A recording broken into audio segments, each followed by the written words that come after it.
Barangay Balite Homeowners Yeah, Association. yuhuu!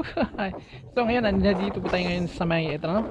Papunta ito ng Barangay Balite, no? So, sisilipin natin itong ongoing na construction dito ng NACR. So, dati napuntahan na rin natin to dati, no? At nakita nga natin dito, doon, nagpunta tayo dito, doon sa may bahagi ng, ano yung ilog dyan?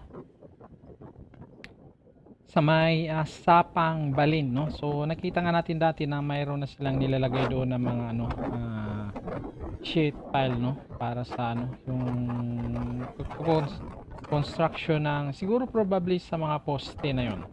So titignan natin kung ano pa ang ibang mga development at tingnan natin kung yung mga bahay doon kung nandyan pa rin ba, no?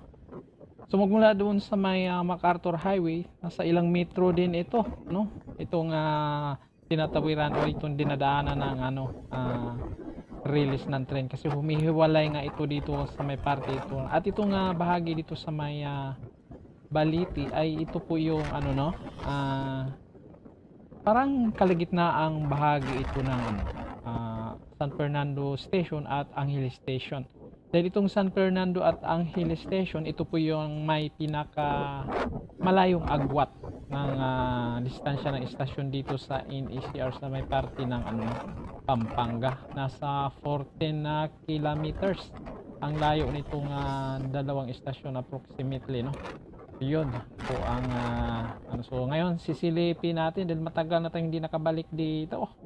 Yan, so ilang na lang tayo, no? Malapit na tayo doon kung saan nagko-cross ang release ng train or magko-cross ang release ng train dito sa dinaanan natin.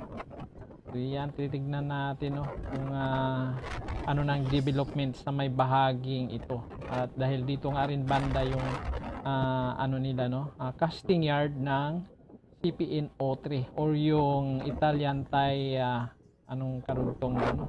So yan.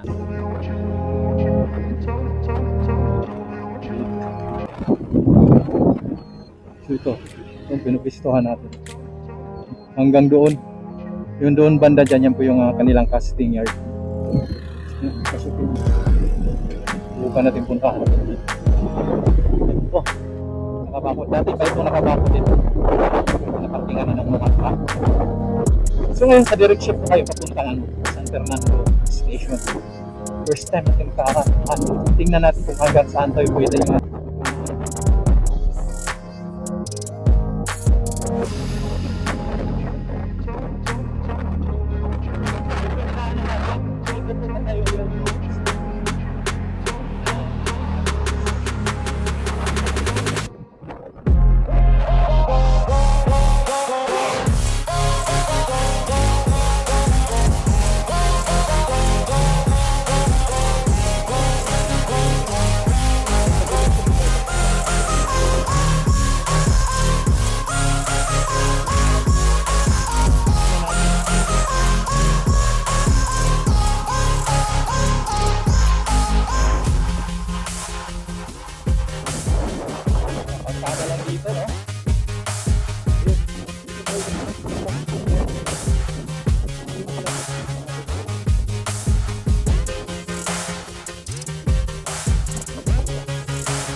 So yan, hanggang dito na lang tayo at hindi na tayo pwedeng dumiretso doon. Ayan, may naka stop sign na at siguro na to, area na ito ng ng casting yard. Ayan, so ito na po yung ng casting yard.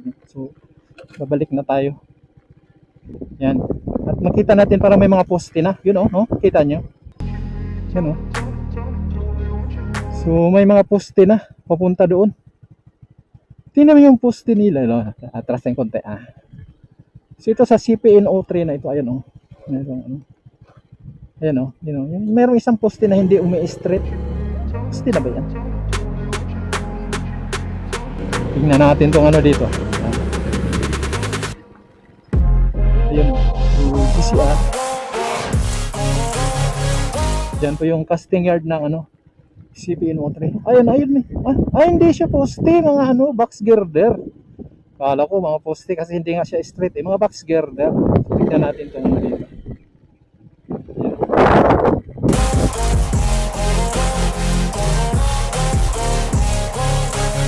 Yan. Nabasa nyo ba? Nakita nyo ba?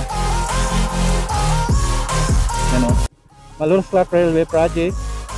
Yan. Contract package in O3. Viaduct, Angeles and Clark Station. Location City of San Fernando, Pampanga. Fund sources. Yan. Mabalacat City, Pampanga. Yan o. Implementing Agency, Department of Transportation. Yan o. So dito sa CPNO3, yan po yung casting yard ng ano no. Italian Thai. So dito. So, hindi na tayo makadiretso diyan no. So balik na tayo. So, yan po yung casting yard nila yan no. GCR. So yun, pag diretsuhin mo yun, pinanggalingan natin ay diretsuhin mo yun ang ano, San Fernando Station natin to. Yung papuntahan natin ngayon ay pag diretsuhin mo to, Angeles Station na ito. So yun, nakita natin yung ano ng casting yard nila. Pero ito dinaanan natin, dito tutubo yung